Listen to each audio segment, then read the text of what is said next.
Okay, I think we're ready to get started.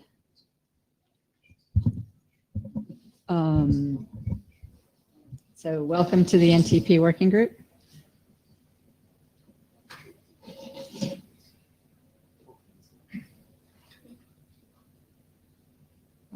This is the note well that you have seen on many occasions. And you've seen it several times this week, so you're good to go. I think they just adjusted my volume. I feel louder all of a sudden. Our agenda for the day. This is the agenda and administrative section of the agenda. We have a bunch of really short stuff to discuss. We're going to be marching through a whole bunch of our work items and discussing the status and what the next steps for each of them are. Do I have somebody who's willing to watch Jabber for me? Rich will, thank you. I know that Dieter is going to be working on minutes. Is there somebody else that's willing to take notes and help him with minutes? Oh, you strategically did not bring a laptop just for that. Anybody? Anybody? It always fascinates me how everybody looks strategically, looks down when it comes time to do minutes. So, experience, yes, exactly. All right, so the rest of the agenda is TikTok status and NTP status, the guidelines for defining packet timestamps. In general, the way I try to organize these meetings is our working group drafts, our adopted working group drafts first, individual contributions second, and then any other business third. There's a little bit of variation in this today because of various scheduling considerations that we have, people that will be joining the meeting late, people that will be leaving early. So that's the reason for this. Guidelines, and then we have basically 3 security items on the agenda. The NTS draft that we currently have, a little bit of discussion on NTS implementations and interoperability, and NETA's presentation on a secure selection and filtering mechanism. Then we're going to talk about the BCP. There's a quick item on leap second list maintenance, and I'll describe what that is in a little bit when I get to that.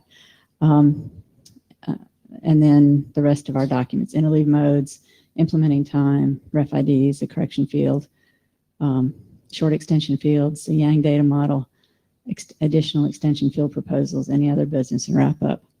In the any other business, is Harlan on? Harlan is on, okay.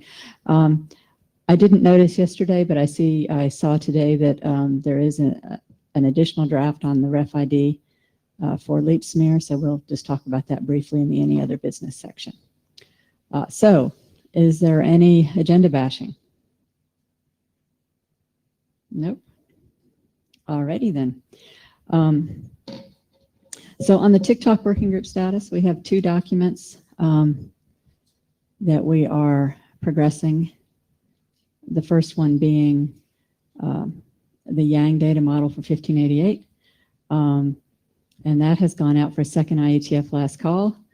Go ahead, Suresh. Yeah, Suresh Krishnan. So like what I've done is like put in like a kind of disclaimer which says the standard itself is not openly available. So there was like an issue in the IESG that some people thought like, okay, maybe because the standard is not openly available, it didn't get good enough review. So Karen made an arrangement to get a copy of the document if somebody asked for it. So we done a second IETF last call with the note in there. It says like, hey, if you want the 1580 document, we'll get a copy for you. Until now, nobody's requested one. So once that second last call finishes, like I'll just push it back to the IESG and try to get the discusses cleared based on this criteria. Okay. So we had a discussion regarding this, like at the Sunday meeting of the IESG. It's not related to this draft. It's generally when getting a document requires paying for it. Like, so should we do standard stack documents in the IETF like that? Okay. And we haven't concluded on it, but that's probably not going to block this document anyway. Okay, so but that's if something happens, that's going to be IETF wide. It's not going to be just for TikTok. Right. So the consideration here is the second document that the TikTok working group is working on is the 1588 enterprise profile, and that's going to have the same issue. Right. So that needs to be submitted to you real soon now. So if you do it soon, it's going to be grandfathered. Yeah. Okay. So that's motivation to do it really soon. Right. Like, yeah. So that's, I don't think that's going to happen in a hurry because it's not something we can do trivially because there's other class of documents that are not freely available either. So like freely meaning it's not just about money. It's also, bless you. Okay. Yeah. So one of the things is like, there was like a document I heard which cost $40,000 to buy. And that was like a normative reference for a document. So we're not at least in this class. So is it going to be like some dollar value or is it like more of, I would think an idea that people are posting? That's something that's not clear to me. So once that's clear, I'll probably write something up as an IESG statement to the community and then go from there. But I don't think it's going to happen if you send it to me in the next month or so. Okay.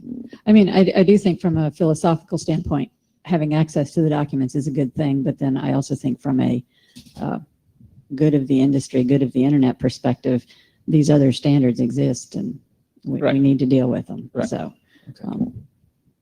Yeah, anyway. makes sense. All right. So thank you for that. Did you have anything else you want to, do you want to go to the mic and talk about the? If you continue to NTP, I just want to stay here, but like that's the only thing I had about the TikTok. Oh, actually, I was speaking to the Yang. Yang. One of the Yang editors was looking at me like he was ready to say something. So. Thank you. Yuan Longjiang.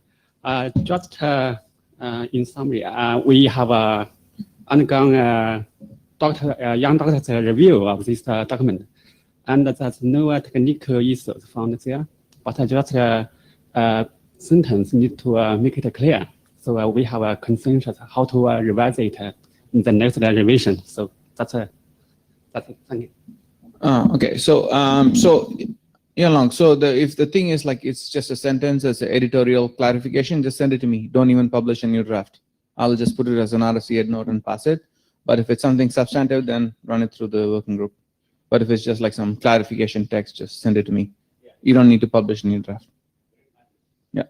Okay. Thanks. Okay. So that was the two TikTok documents.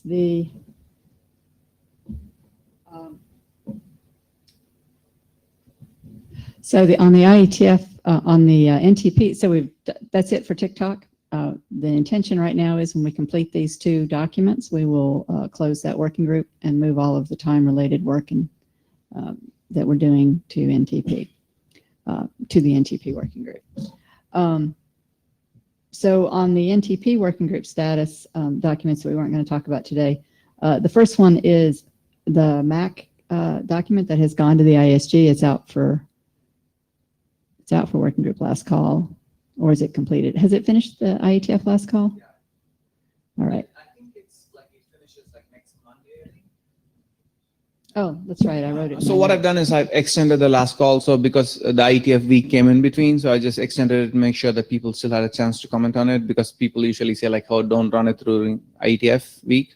But I wanted to get it on the next telechat, which is 25th of November. So I didn't want to leave it until the IETF finishes to start the last call.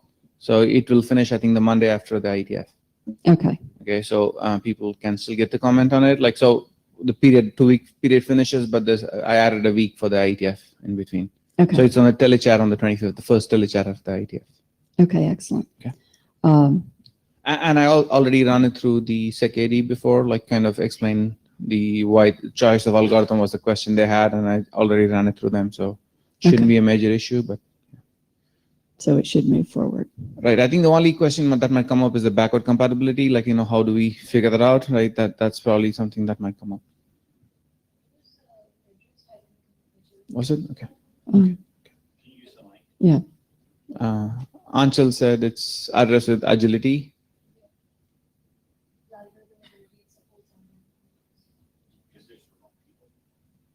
Yeah, we probably need to use the mic for all conversations because of we have a long list of remote people. So,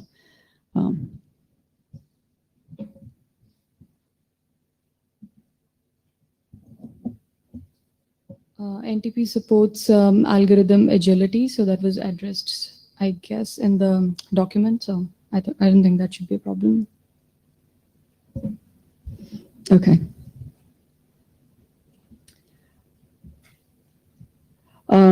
And the second document that's not on the agenda is the control messages, which needs to go to the IESG as soon as the Shepherd writes up the Shepherd write-up. There's also the other document, the BCP document. I put that separately on the agenda. Do you, because we have a bunch of work on that, and Dennis is going to talk to it, and he's online. So Okay, so the one thing I kind of wanted to focus on, like from the working group side, is like, should it be a BCP or not, right? That's kind of something that came up during the last call. right. So what should be the status? So in addition to anything else you want to discuss, right? I just want you to think about that too. Okay. Actually, Dennis and Dieter and I had some fairly extensive conversations about that. And I asked for some review from Brian Haberman to look at it and give me his opinion on whether he thought it should be informational or BCP. And his assessment was that it should be a BCP. So and Dennis is going to talk about this more, but we intend to do a scrub. Once we finish addressing all of the IETF last call comments, we tend to do a scrub of the language to make it read a little bit more like a BCP.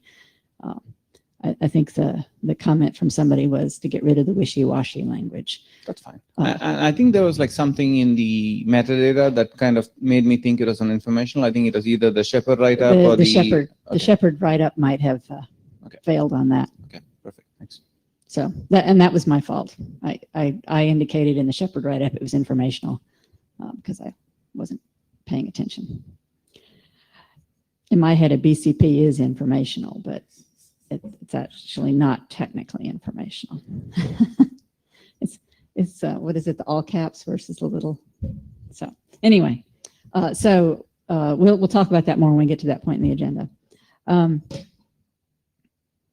So next on the agenda is this guidelines for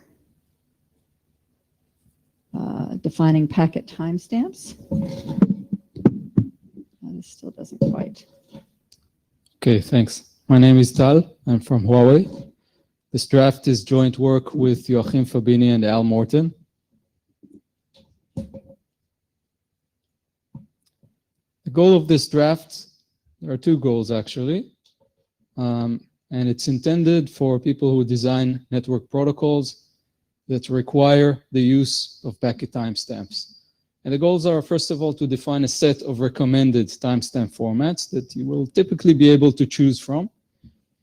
And the second goal, if you don't think any of the recommended timestamp formats fits what you need, this draft also defines guidelines that specify how a new timestamp should be defined. These are the two goals of the draft. The status of the current draft, we haven't made any changes since the last IETF meeting. The draft is currently in working group last call. We have received some comments a while ago from Miroslav, from Varner, and we intend to address these comments together with the rest of the comments in working group last call. So at this point, the next step is to complete working group last call. Any last comments will be appreciated, and we'll address these, and we'll be as responsive as possible from our perspective. Try to do this as quickly as possible. Hopefully, we can send the draft to the ISG pretty soon. Any questions or comments will be welcome.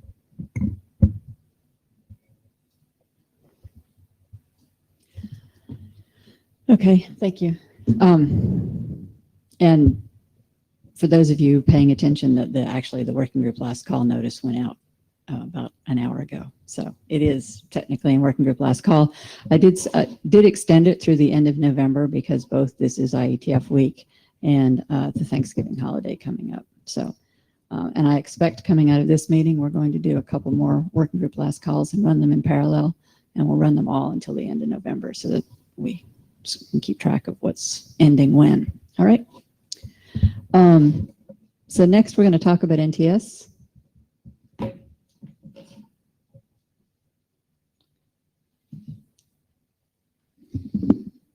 So my name is Dieter Siewert. I present the update of the NTS draft. It's quite short. These are more or less the changes from the last IETF meeting. We have rewritten the abstract and we corrected the figure 5. So that's more or less editorial stuff.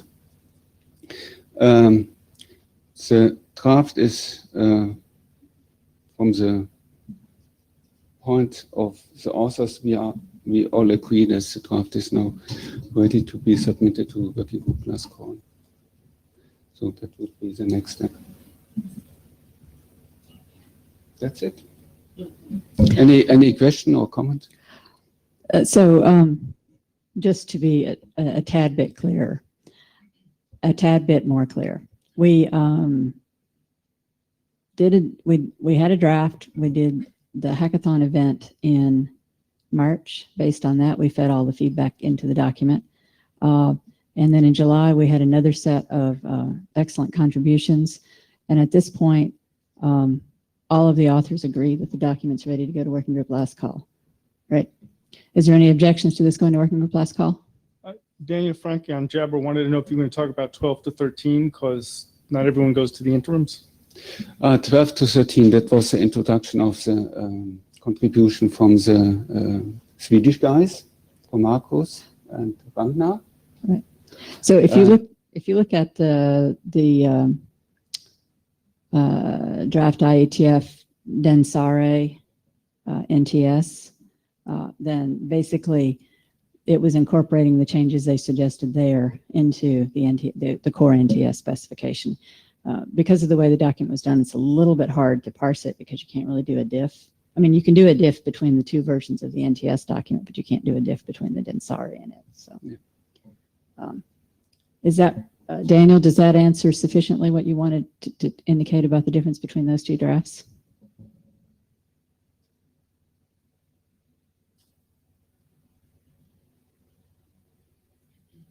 Yes. Sufficient summary. Excellent. So I know this doesn't get into a lot of detail. You came to find out the status, and all we're telling you is we're going to send a document to working group last call. But this document has been progressing for quite a while. We do have some preliminary implementations of it. If there's no objection, we're going to send this to working group last call. So the next item on the agenda is to talk a little bit about implementation status and plans for interop testing. As I indicated, we have done hackathon projects in both London and in Montreal. We didn't do one here because a number of our key implementers were not coming here. So, but I know that Richard, I believe you said you were going to talk a little bit about the status of your implementation. And you need to get in the queue so we can let you talk.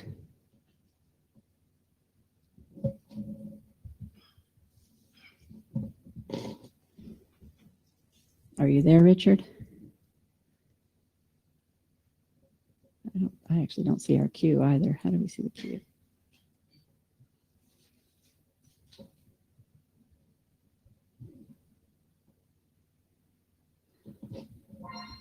There we go. Okay. Richard, you ready?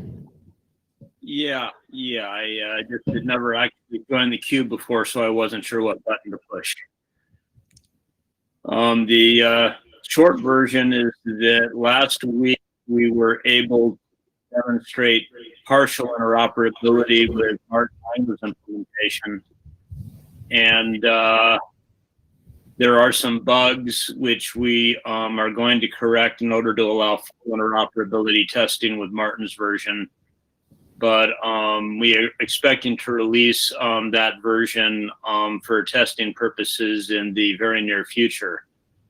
The one caution I have is that this is not in any way a production-ready version of reference implementation for these drafts. In particular, we were writing to draft 12 and have not attempted to implement any of the key server. Richard, can I ask you to turn off your video just to see if that's going to improve the audio just a tiny bit? It might, I don't know. Your audio is breaking up on this end. Yeah, I'm not sure how to turn it off. Okay. Okay, there. There you So in any case, we're hoping within the next 2 weeks to demonstrate interoperability with Martin Langer's code. And as I was saying, this is not a production ready release. In particular, we were writing draft 12, and we chose not to attempt to implement the idea of a key exchange server separate from the regular NTP servers. And that's something that we're going to have to talk about in NTF, how we want to do that. Okay. I think we all understand it's not a production ready implementation. But do you think you'll be ready to do some form of testing in the March timeframe is what I'm hearing. Is that be a yes? That's a yes. Okay, excellent. Any questions for folks for Richard? Does anybody else want to speak briefly about any implementation work they might do?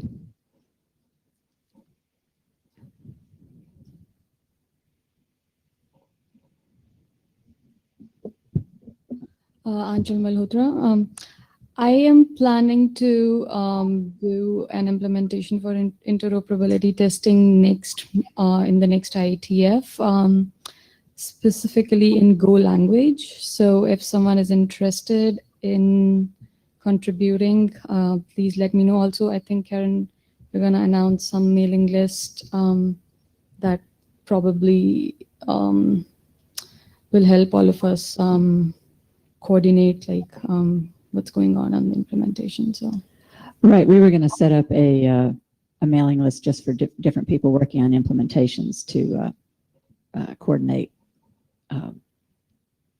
So they wouldn't be doing it on the mailing list, on the working group mailing list, but on a separate mailing list. okay. So look for that in the next day or two, and I will announce it on the NTP mailing list. And anybody who's interested in getting some of these initial implementations out, that'd be great. At this point, what I'm hoping is that if the working group last call goes as smoothly as I hope it will, and we get the changes incorporated into it, that we will be perhaps submitting this the end of this year or early next year for publication. All right. Anything else? Yes. I can add Martin Langer, who had implementation we tested in London together with Martin, with Daniel's implementation. He supervised an additional project at his university that was a student project who also implemented NTS independently. So, and he also reports that they have interoperability. You're going to need to go back to the mic. So Daniel has asked in the chat if this is going to be an NTP and NTS implementation or just NTS. I was thinking of just NTS. Okay. Okay. Anything else on this? So anybody that's interested in implementation or testing or looking at interop, we will be organizing another effort in conjunction with the hackathon at the next IETF. So stay tuned for that. So next up is Netta, and she's going to talk about her draft. And she's a remote presenter. I thought I saw her online earlier. Yeah, I'm here. Oh, there you are. Oh, excellent. Oh, that's right. I'm supposed to bring it. There we go. Hello. Hello, can you hear me? Yes, great. Okay, great, thank you. So, hi, I'm Neta, and today I'm going to present the update that we made in the second draft of the Chronus mechanism for NTP. It's a joint work with Dani Dolev, Tal Mizrahi, and Michal Shapir. Next slide, please.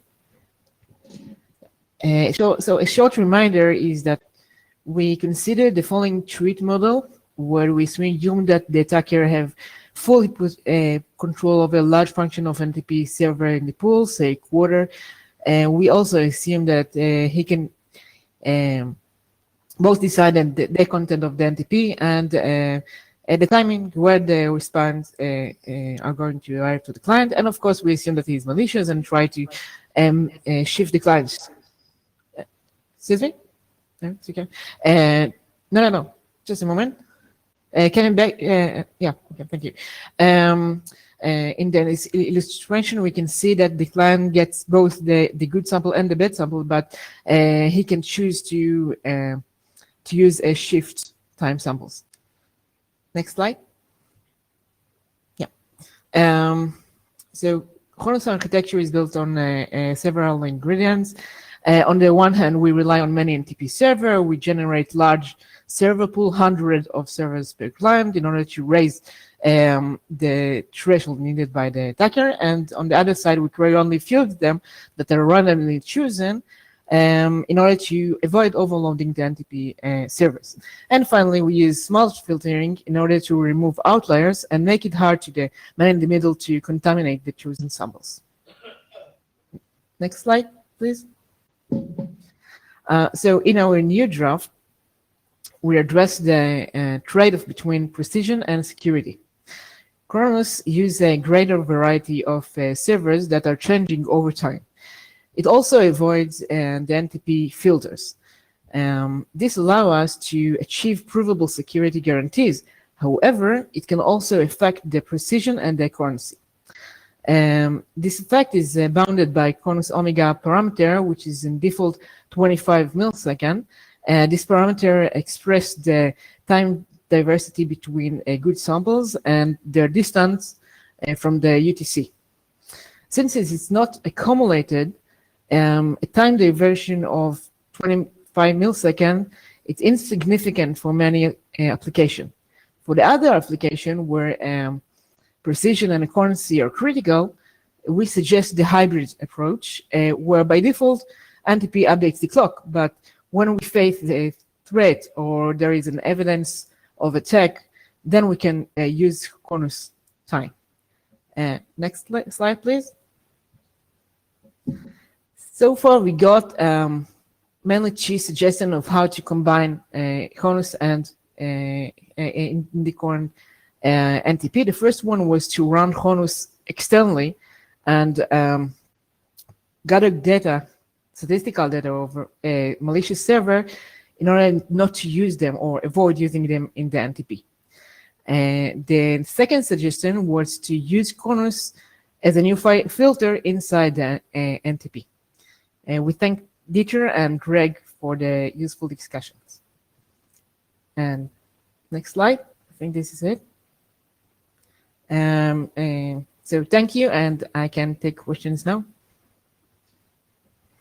This is the link for the full draft.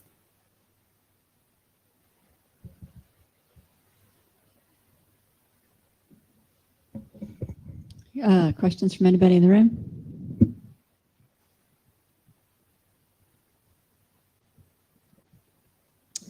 And anybody online? I don't see any. Any thoughts on what the next steps for this? At this point, this is an individual submission. Yeah, that's correct. What we plan is to test these approaches as well as the differences in the accuracy and the precision in the client side from Chronus and the current NTP. And I hope we will get to update you in the next IETF meeting. Okay. So you plan to, there has been some discussion of this on the list. You plan to revise it again based on that discussion? And submitted it. Yes. Submitted again course. in anticipation of the Prague meeting. I hope so. All right. Thank you very much. Thank you. I encourage people to take a quick look and read this, please. All right. So if there's no questions on that, the next thing on the agenda is the BCP.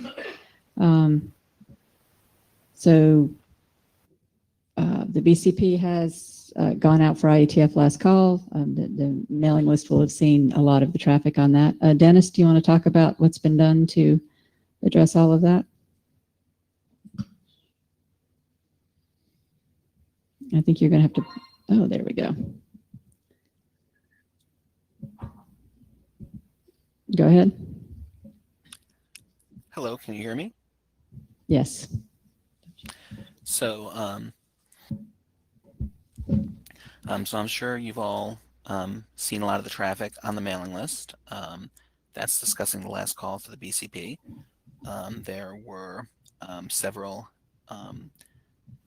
very well thought out comments. And I think at this point, we've integrated most of the specific comments that we've seen into a new version of the draft, which will be posted. I think submissions are open again, so I can probably post it sometime the next few days. And that will be a version 8, which will address the concerns that we saw through the last call. I think that'll be version 8. Let me check. Yes. But then, as Karen alluded to, there have been a number of general comments about the language in the document and about the tone. And those are things that we intend to address in a pass afterwards, taking a look at the document as a whole, and seeing where we can strengthen the reservation or the recommendations. So we want to be able to strengthen the recommendations in certain places, but still keep the document as a general best practice guide. And there's a bit of a balance there, but we're going to go and take another stab at that. And so, at least in my mind, my view would be to submit the -8 soon, and then do a general tightening up of the language and submit a -9, and then at that point we would move forward. And I think at this point that's all I have. Do you have anything else to add, Karen or Dieter? I did have one question. You've replied back to all of the comments, all of the individual comments we received, right? I think there were some comments from the GenArt reviewers that I still need to just get back to and acknowledge, but they were more of the general type. But yes, I will be replying to those today. Okay. So Krishnan, Dennis, did you respond to Joe Touch and Nick? I didn't see yours. I thought I sent those out. Okay.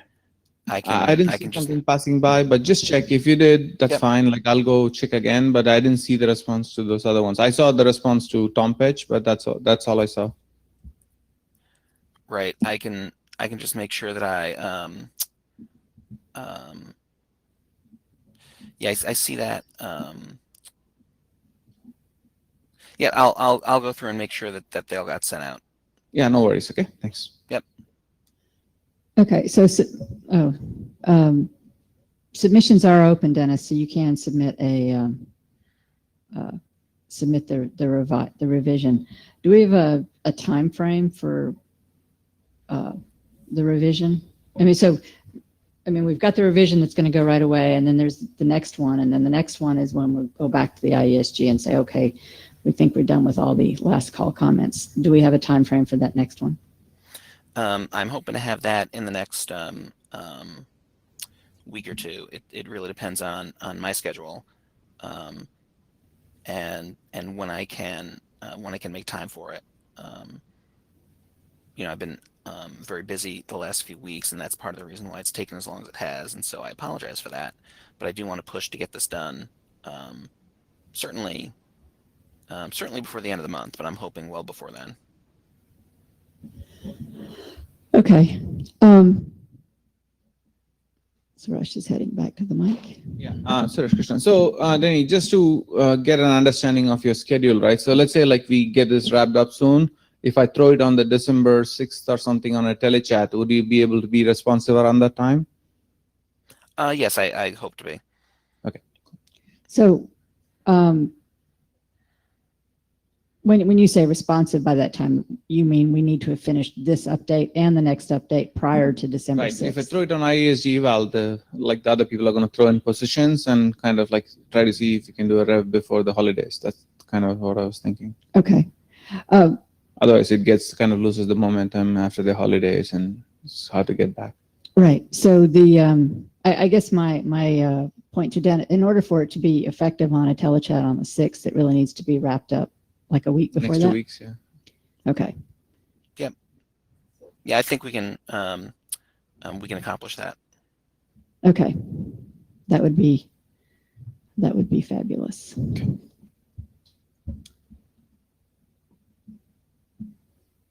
So the next item on the agenda is a really short one. What brought this item up initially was actually a trouble ticket that went into the IETF website. It turns out that the reason I put it next to the BCP in the agenda is that the BCP also refers to it. There is a file on the IETF. I'm looking at my notes, but there's a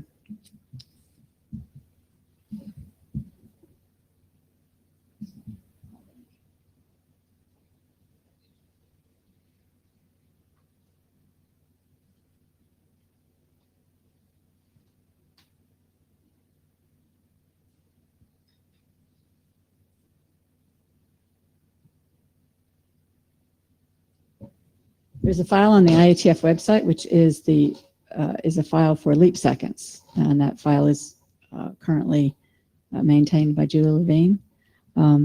There's a question of whether implementations still use that or not, and also we need to document the process for maintaining that going forward. So it's not a big deal. It's just something that in the process of the website IETF website being redesigned was sort of identified as something that is not what was up on the old legacy website, moved to the new website, and was sort of an orphan on the website. So I'd like some perspectives on whether this is still being used or not in the implementations, and if so, we need to document how that gets maintained in a way that's a little bit more obvious than it currently is. So thoughts from implementations?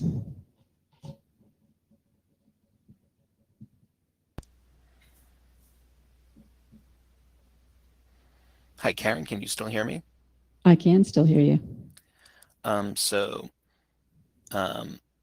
Maybe I'm just a little confused here, but I thought that the leap second file was maintained. Well, I know it's distributed as part of the time zone database, and so I was under the impression that the maintenance of the leap second file would be the same mechanism as for the time zone database. Is that not the case? Well, so it turns out the time zone database was transitioned to IANA, and there's an RFC that talks about how that's maintained, but the leap second file is not part of that. I'm going to hit the button and let Harlan talk. Go ahead, Harlan.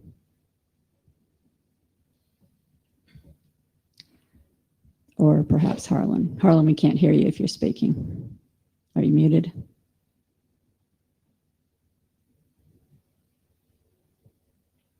Still can't hear you.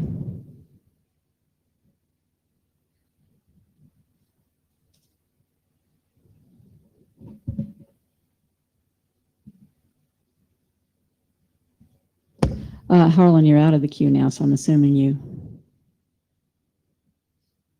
dropped off I'm not sure what happened, but, oh, now he's coming back to the queue again. Go ahead.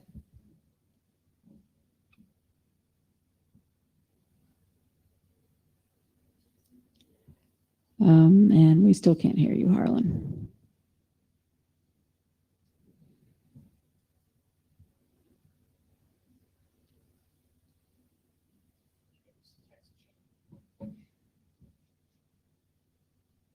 The Meet Echo guys say that they can't hear you in the from their side either. So.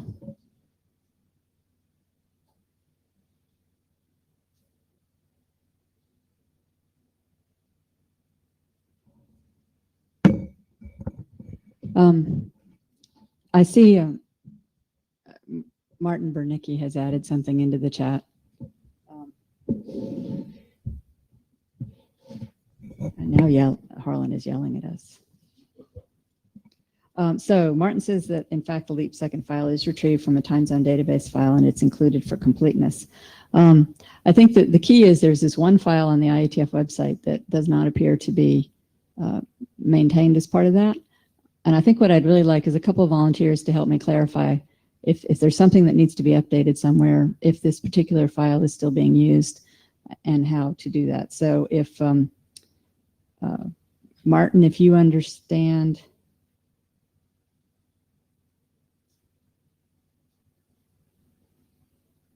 So I think that if I were an IETF website maintainer person, I think what I would really like to do is get rid of this file if it's not actually being used. That would be the key thing. So perhaps I'm wording the question a little bit too wishy-washy. Can we get rid of this file, and do we need it? Hi, Karen. Hi, Jared. Jared Mach, Akamai. I would suggest that we remove it, especially if there's no document referencing the data file. And if it breaks something, then we can quickly submit a document stating where and why that file lives there as a reference for whatever implementations may use it. Right. In Jabber, Harlan says if the IETF doesn't want to maintain it, NTF will do. So I think the point here is that if it is needed for an IETF protocol, then the IETF is happy to maintain it. We just have to document where it is maintained and how. And what we have right now is not that. So if it's neat, and what I'm hearing from Martin is that, go ahead. Yeah, I think that aligns with what I was saying, which is that Right. if there is a standard that uses this, not just an implementation, but if there's a standard that requires the use of this file, that it should be documented where that file is, the format of the file, et cetera. Right. And it should be, and it sounds like it would be a relatively simple document. And if NTF needs it as part of their implementation, it would be best that it live, at their website under their control, as would any other NTP vendor implementation. Right. Go ahead. You're gonna. Yeah, Harlan says NTP uses the file. Okay, so I think that the bottom line here is that we need to document this. And so Harlan and Martin, because you both have generously commented online, can I ask you to work with me offline to properly document this in some way? If you put yeses in the chat, I'll know that you've agreed.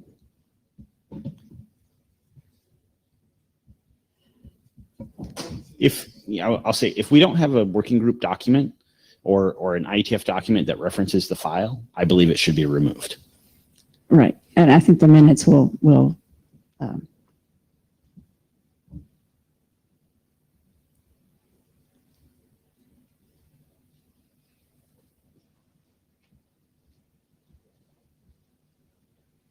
yes, we can, right. I think what we'll do is we'll take this offline as a project, and Martin and Harlan and I will get back to you all on what the right answer is. But I think if it's not referenced by a specification, if it's not used in a protocol somewhere, we should probably get rid of it. The other possibility is to do something with IANA like we did with the time zone database. And I don't know if that makes sense or not, but anyway. So I just wanted to be sure that that was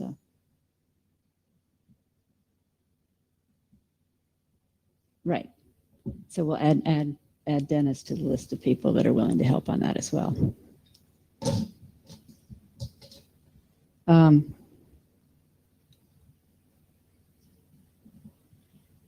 Right. So Thomas Peterson has put a link in the Jabber chat. That first one is the link that I was looking for.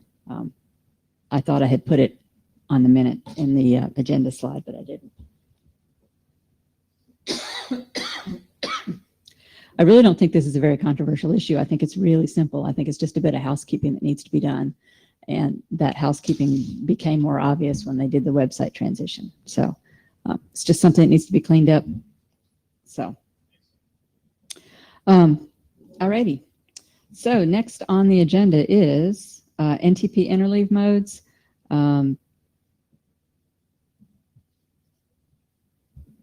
I put this on the agenda. I don't know, Miroslav, if you wanted to say anything else. I know we discussed this at the virtual interim 2 or 3 weeks ago.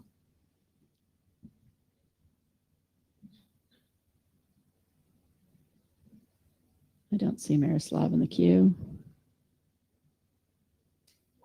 Oh, there he goes. Excellent. Hi, can you hear me?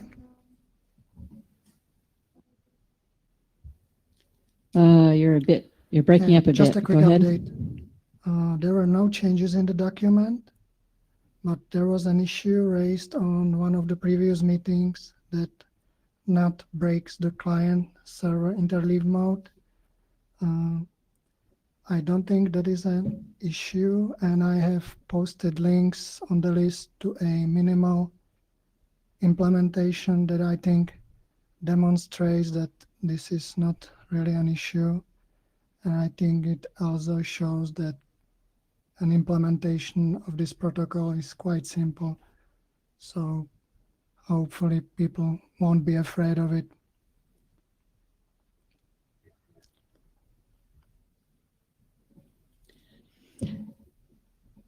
Okay, so my question for you then was if you as the author believe this was ready for working group I last think call? it is. Okay, is there anybody opposed to this document going forward to working group last call? All right, excellent. This is one I had planned to issue after this meeting as well. Thanks. Thank you, Miroslav.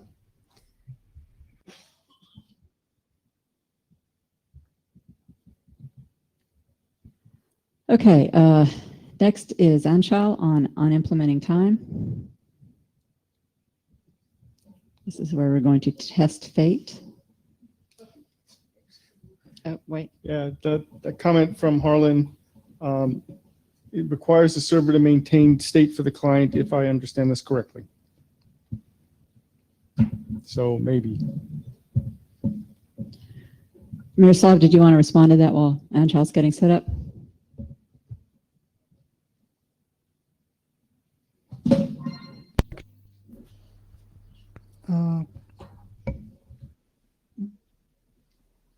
There is a possibility Go to ahead, implement a similar approach like in PTP with the follow-up message, but for NTP that would be a problem because it would amplify the traffic. So we need to make a compromise here, and that is that we need to keep some small state for each client. It's about 16 bytes depending on the implementation, and that state can be lost and nothing bad will happen because the protocol can fall back to the basic mode. So yeah, some state it's required, but it's very small and it's not critical.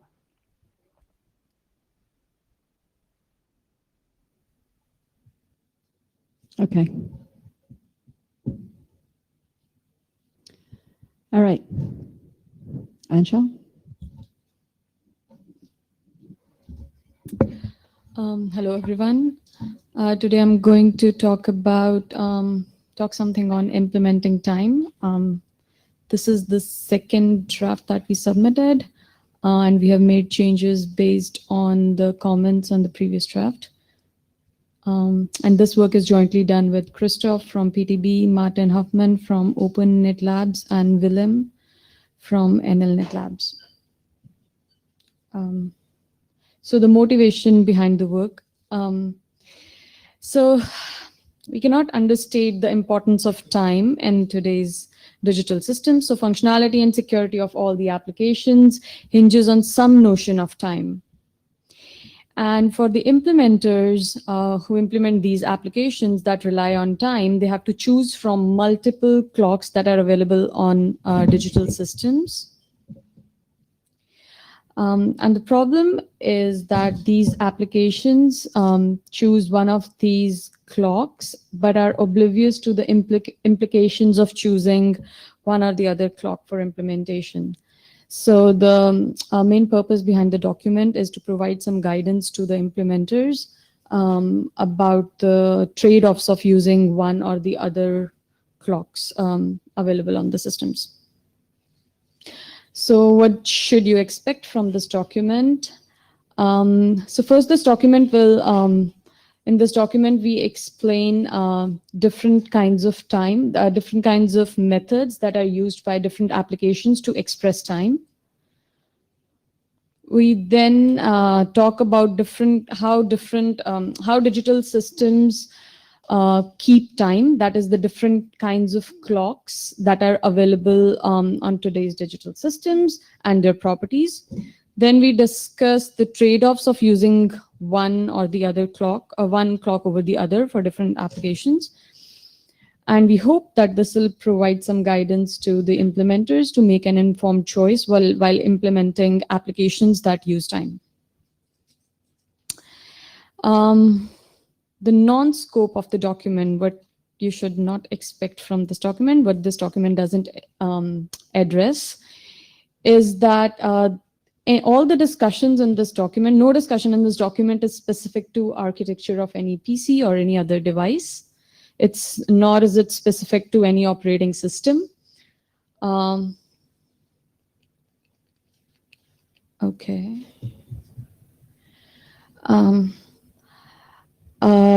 This document doesn't deal with the question of how these different. So we'll talk about different kinds of clocks that are available on the digital system, but this document doesn't deal with the question of how these clocks are available on different PCs or other devices, like the APIs that are available. We don't talk about it in this document. And we do not recommend one time over the other for all the applications. Like there is no set in stone final recommendation. We just provide the different properties of these times and the security properties and other properties of these time and the trade-offs of using one of the clocks over the other. But the final decision of which clock to use would vary depending on the availability of the clock on the system and the security requirements of the specific application that is under implementation.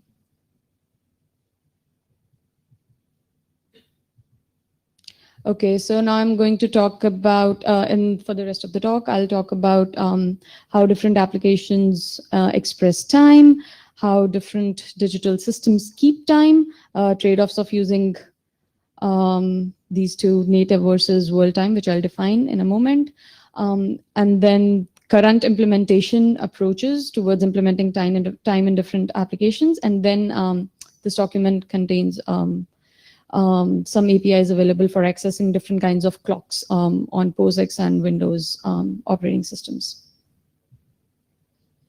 So expressing time, so we define two kinds of time in which most applications express time. So the first is absolute time. Absolute time is expresses an absolute point in time. Say, for instance, November 6, 2018, a specific time. And absolute time is typically used to indicate the validity of objects which have a limited lifetime that can be shared over the network. For instance, this signature has a validity period. It's pretty old. It's expired probably. So it has 2017. This timestamp is an absolute timestamp. It refers to a particular point in time. So this is an example of how applications use absolute time.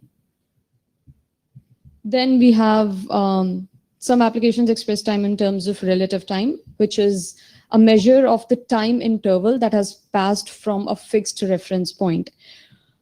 So for example, time to live, TTL values that determine the length of time for which an object is valid or usable. That uses relative time. Applications that use TTL use relative time. For instance, this is the TTL for this RR-SIG, which means that this record should be considered valid for 7598 seconds, and then it should be refetched from the source. So these are the absolute time and relative time are the two kinds of time that most applications express time. Now, how digital systems keep time, that is the different clocks that are available on digital systems. The first one, we call it native clock. This is something that is very, it's system's own perception of time. It's very subjective. It is obtained by the systems by counting the cycle, let's say counting the cycles of an oscillator, or by using process CPU times or thread CPU timers. It basically returns the difference in time between 2 points. So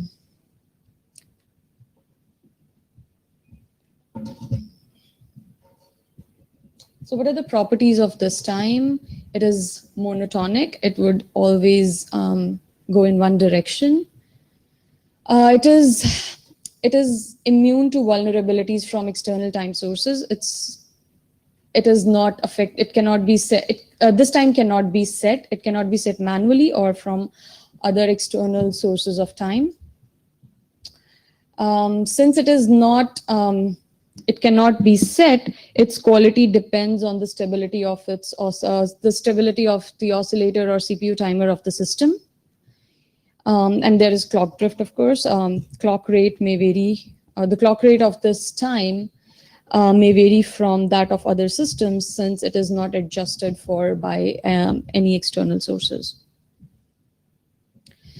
Then there is another notion of time that is kept by the digital systems. That is, we call it world clock. This time has the potential to be in sync with other systems, and it is obtained either by manually setting the time on your system, or some systems use hardware clock to update world clock, to update their system time, which is called world clock. And this hardware time itself is updated from an external time source. So hardware clock is generally accessed by the systems during reboot because the hardware clock is persistent between reboots, and then usually the systems switch to external sources of time such as network time protocols and other such timing protocol implementations to update world clock. What are the properties of this time? So since it is, it can be set manually or from other external sources of time, it compensates for the clock drift. So this time can be in sync with other systems. So this time has the potential to stay in sync with other systems. However, it can be set manually, it is vulnerable to misconfiguration errors. Second, hardware clock access is resource intensive, and the quality of the hardware clock may not be very high in many digital systems, which could lead to a large clock drift if it is not compensated for the clock drift. That is one reason why world clock uses external sources of time to adjust for the clock drift. And since it is adjustable by the external sources of time, it opens up the world clock to the vulnerabilities that are present in these external sources of time. So examples are, there's a lot of work that shows that these timing protocols and its implementations are vulnerable to network attacks. So these are the two kinds of, on a very broad level, two kinds of time that are available, two kinds of clocks that are maintained by digital systems. Now, how do software implementations deal with relative time in application? When applications use relative time, how do software implementations deal with? We've seen that most common approach that the implementers take is to convert relative time to absolute timestamps, to absolute time. And then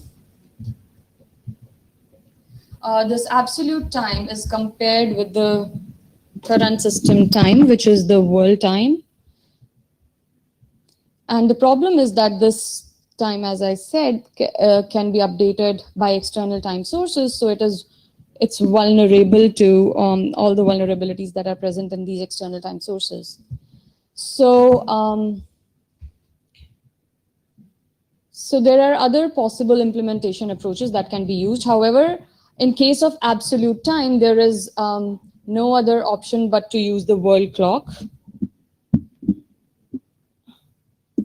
But what we talk about and discuss in this document is that in case where applications use relative time and where the implementers have to implement relative time, they should not use absolute time. Instead, they should consider using the native clock that is available on the digital systems. And we discuss the trade-offs, security trade-offs in our document. And in the end, we provide, we discuss a little bit about the APIs that are available on the POSIX and Microsoft Windows systems to obtain native time. So on POSIX system, this function clock get time provide all kinds of different times that are all kinds of different clocks that are available on this operating system. So this function takes as an argument a clock identifier, one of which may provide native time. And on Microsoft Windows, there is this function called getTickCount that would return native time. Native time. GetTickCount returns 32-bit count and 64-bit count of native time. So the basic idea behind the document is to provide guidelines to the implementers, to provide knowledge,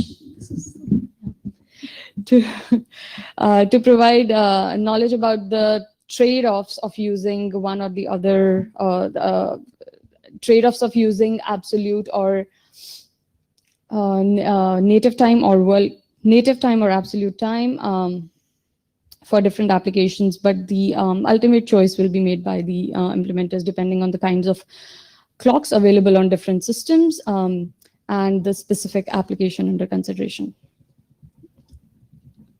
That'll be all. Thank you. Any questions? Any questions for Anshul? This is one energetic group, I must say. I realize it's late in the day, but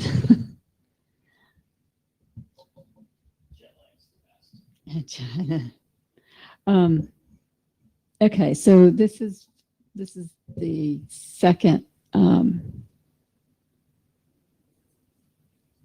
Pardon? What, can you go to the mic and say that? Hi, Rich. So I have a problem seeing where this would go. I mean, it's not quite a survey document. It's informational. I mean, what was your plan if you had one, or you just sort of, Yeah, we were thinking of doing it as an informational draft, not a standards track, of course, because there is no set recommendation. It's just informational for the implementers, I believe. Yeah. Kyle Rose Akamai. I mean, I think this reminds me a lot of the considerations for randomness RFC. That's what it reminds me of. So it's not, I mean, it's not providing, it's providing sort of guidance to implementers for how to properly deal with these things based on the experience, based on the experience of people who've implemented systems that need to use time, and on just like careful analysis. So, I mean, it seems useful, and it seems like there's precedent for documents like this being published. So. Yeah, so Krishnan, like no AD hat, like I thought the document was useful, like for me, and I think it should be published. Like if it's not published, like keep it on a group wiki or something at least. So just make sure that people can get to it. And I don't, so one of the reasons I thought it's better to publish is like, I don't see this like changing very much. So if I thought this would like be like something that could get out of date quickly, I'll just say keep it in a wiki, but I think there's value in getting this published as an informational draft. So, taking my chair hat off completely, stowing it far over there, I find the let's put it on a wiki argument to not be very compelling. I just feel like we put things on wikis and then they get lost, and you know, only people with special sauce know how to find them again.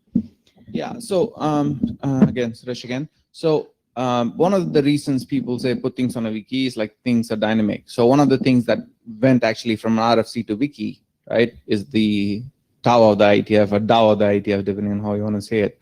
That went from an RFC to a wiki because like we realized that like by the time it gets published, like things are already out of date, right? Like that's so that at that point when something is very dynamic, you put it in a wiki. So I don't see like, you know, time, absolute time and relative time, like definition of that changing very frequently, right? So I think it makes sense to publish it. That was my idea. Yeah, and it's been a while since I've been implementing anything with time, but I think some of the issues that Anshul is talking about are some of the same issues that we worked on when I was writing code that implemented time in various real-time systems. So I personally think it's useful.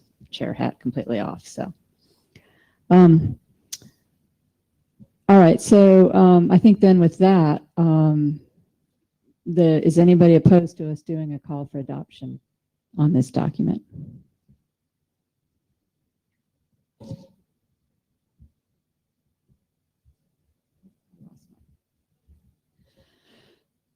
Okay. I think we went through what tiny little of enthusiasm we had, and now we're back to square one. So thank you, Anshul.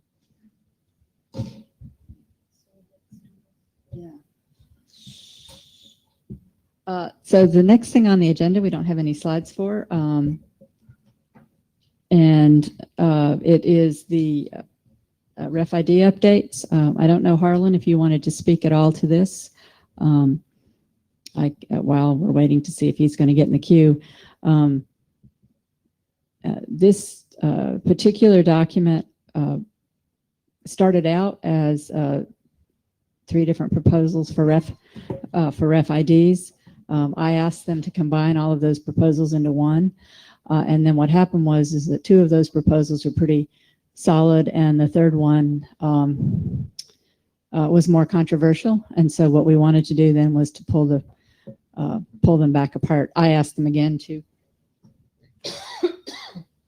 pull them back apart. So go ahead, Harlan.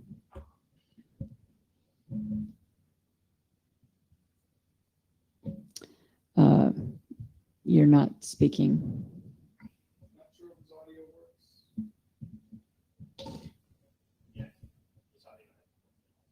Oh, so it hasn't actually worked yet. You're right. We haven't heard from him, have we? Oh, okay. All right. So, so with that, I will. Oh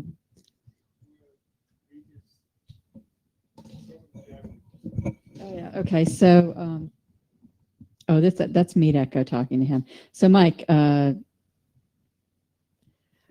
So the proposals haven't changed. They're pretty much as they have been.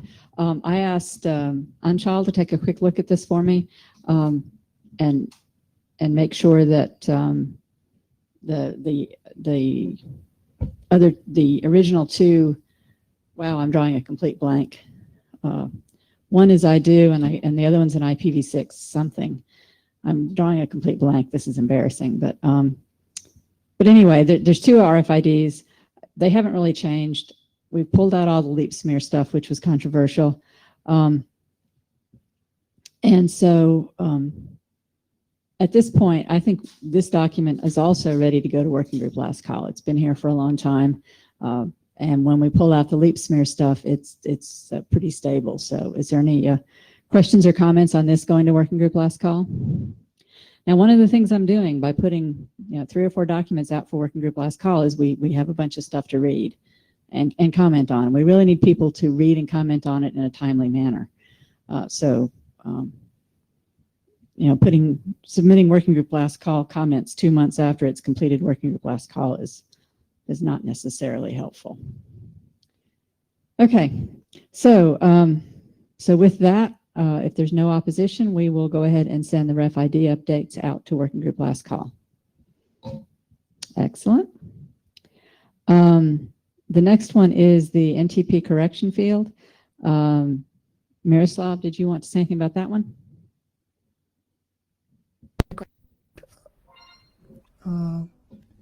There was a new version submitted a while ago, and the most important change was that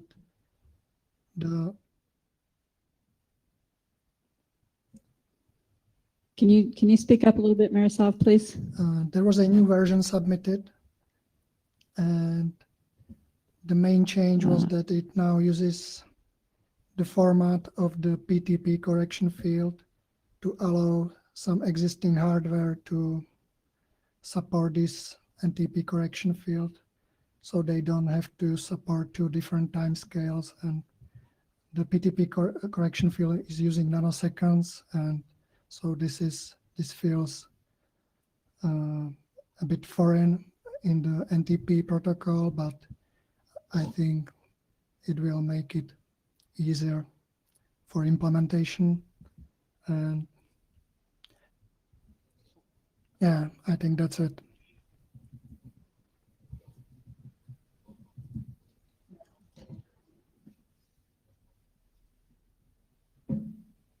Okay.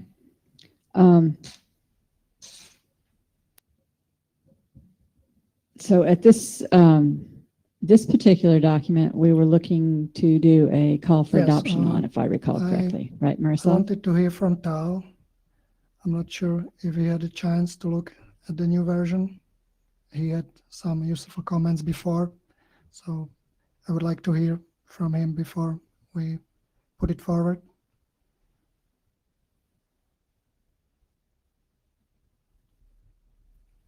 Okay. Can I ask you to follow up with Tal and get back with us? All right, thank you.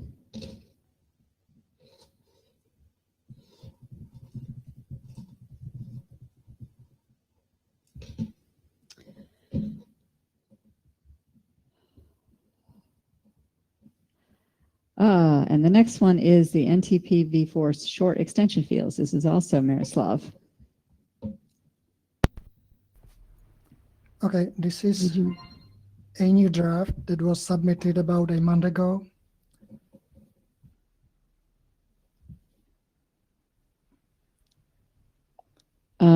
Hold up just one.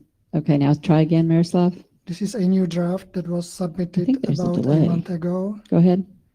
about allowing short extension fields.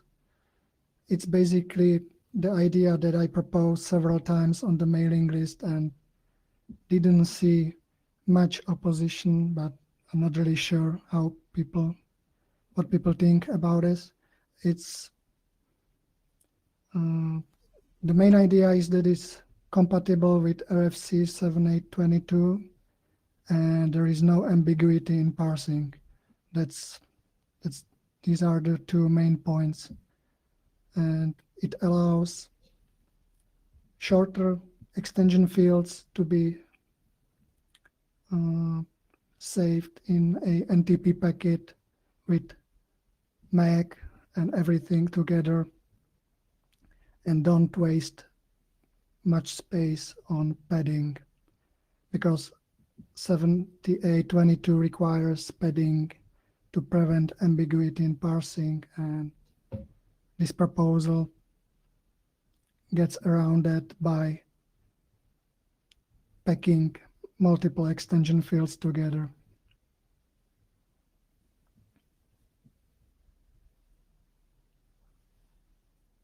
Yeah, I would like to hear what people think. This is an alternative proposal to some other drafts, so I'm not sure.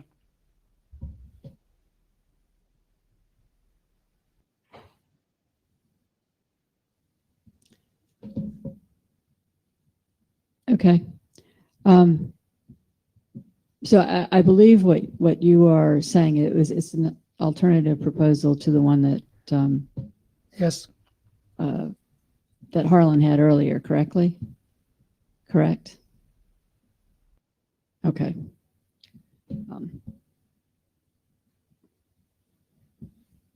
Okay, so Harlan's, oh, no, you go ahead. In Jabber, Harlan says he's not happy, but he will discuss it on the mailing list. Not happy with this, With this draft. with the document, yeah. Right. Right. I do. So we had a call for adoption on the last extension field. So I think we divided the extension field stuff into two categories. One was clarifications or extensions on how the extension field mechanism itself is designed and works.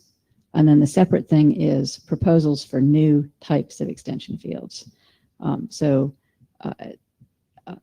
Everything from this point, anything related to that first category needs to be considered in the context of changing, updating, or extending 7822. So I guess we will take this to the mailing list and see. I would encourage everybody to read it. It is well written. It's clear and concise, and I think it shouldn't be too hard of a read. All right. Anybody else on this document? So the next steps for this document is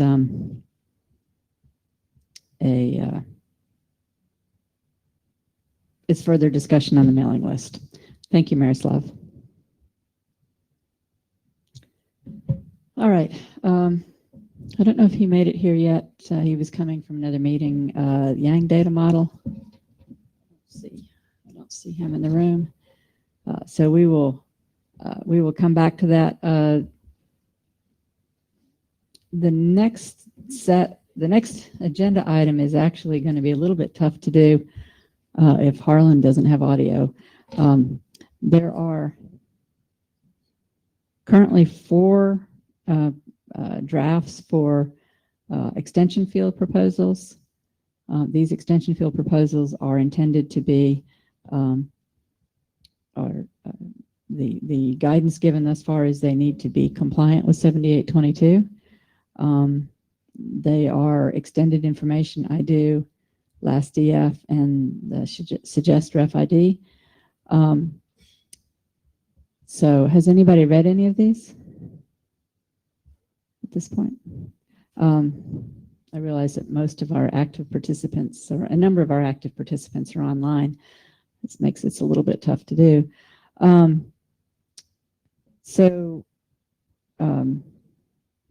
Harlan has submitted these, and we need to decide on a way forward for them. They've been around for a little while.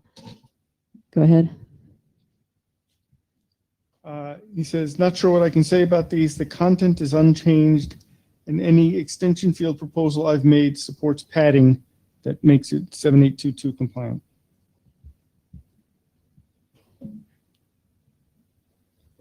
Okay. So I think the next step for these would be to do a call for adoption on them.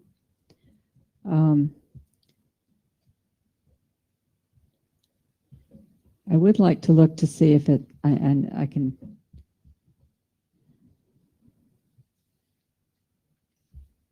like to take a quick look at them to see if there's any way to combine that. We've got so many short documents going through that it would be nice if some of these could be combined.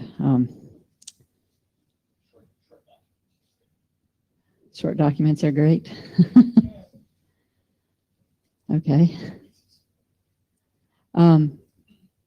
Anyway, so is there any opposition to doing a call for adoption on these documents?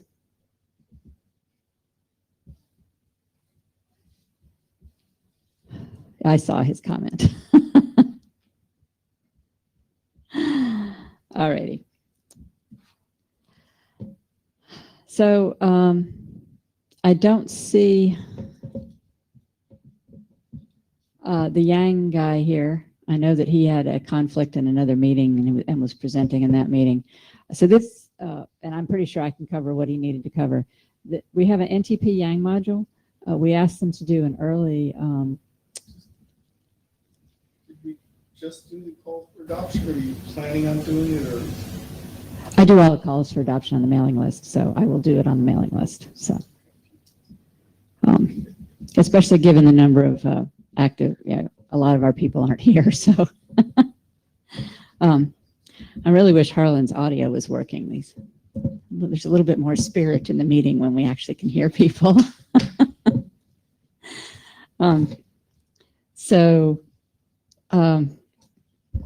Anyway, the Yang data model for NTP, we asked them to do to get a Yang doctor's review. And they have done that. They're going to do they're planning an update based on the feedback that they've gotten. And once they get that feedback, it'll be ready for a working group last call. We won't issue it with the set we're issuing right now. We'll issue it once we have the update.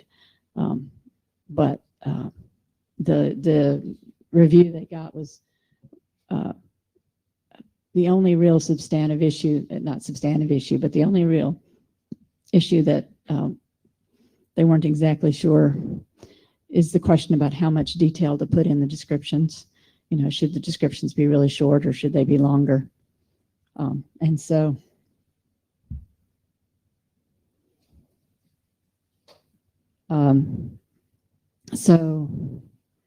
that would be a question is whether or not to put any more detail in there. So go ahead, Rich. Yeah, Harlan says he's concerned he hasn't seen much detail in the Yang spec. Shouldn't it be look more like RFC 5907, the SNMP proposal? Well, possibly it should be. This is where I would really like people to start commenting on these things a bit earlier, because this document's been around for a while. So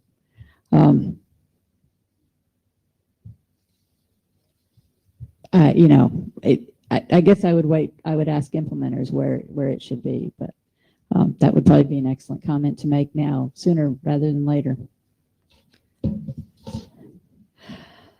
All right. So now we're at any other business. And I know that we had the leap smear submission. I was going to ask Harlan to talk about it, but since I'm guessing his audio is still not working, unless you want to try one more time, Harlan.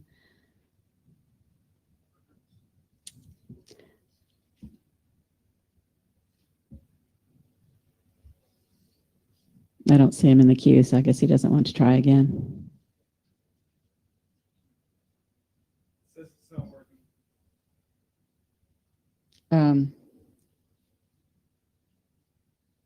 So MeetEcho wants him to try a self-test first, and which actually makes sense.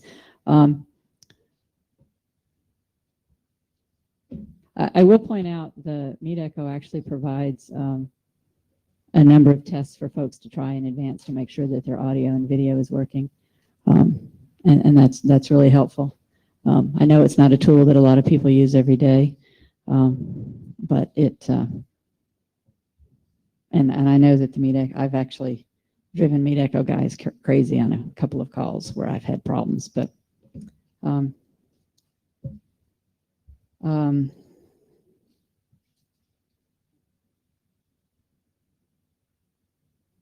Go ahead. Well, okay, so he said, I guess he left the room, so he's going to try to rejoin. But the leaf second proposal is a way to accomplish this in a visible way. Nobody has to implement it if they do not want to. Oh, this is the leap smear, not the leap second. No, he says leap second here, but I think that the problem is that there doesn't seem to be consensus on whether the leap smearing is a good thing to do or not. And I think there's a set of people who feel like we should not be allowing it, and then there's a set of people that say people do it anyway, so we should go ahead and do it. All right, go again. Let's try again, Harlan.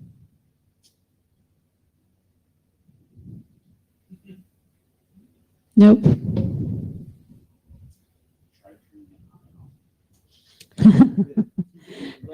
Our troubleshooting people in the room have asked if you tried turning it on and off again. I will tell you one other time when I had problems, I switched from Firefox to Chrome. Not that.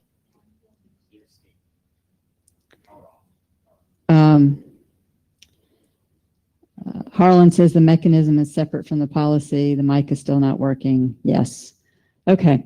So I think we're basically going to have to take this to the mailing list, because this is basically what we've got going on right now. It's going from one chat to the other. So anyway, with that, there is a leap smear RFID proposal. Please take a look at it. We have a bunch of work to clean up a number of our open work items, which we will hopefully finish shortly. And with that, I think we are done. Look for the mailing list if you're interested in implementing the implementers coordination list.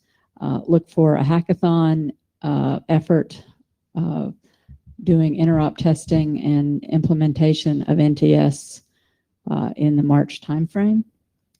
And we will attempt to do two virtual interims, one in the, we'll figure out the wins, but, early to mid-December, late January or something like that. Late January, early February. I think the last one that we had was a little bit too close to this meeting, but part of the reason for that was we ran into scheduling difficulties. So other than that, please reply to the working group last calls. Oh, yeah, there we go. Rich says it very well. See you on the mailing list in the interims and on the net. Thank you all very much. I think we're getting some stuff done. It's a good idea to clear out some of our overdue work items. Thank you, everyone, and have a lovely evening. Thank you to everyone who joined remotely. I know it's strange hours for a lot of you.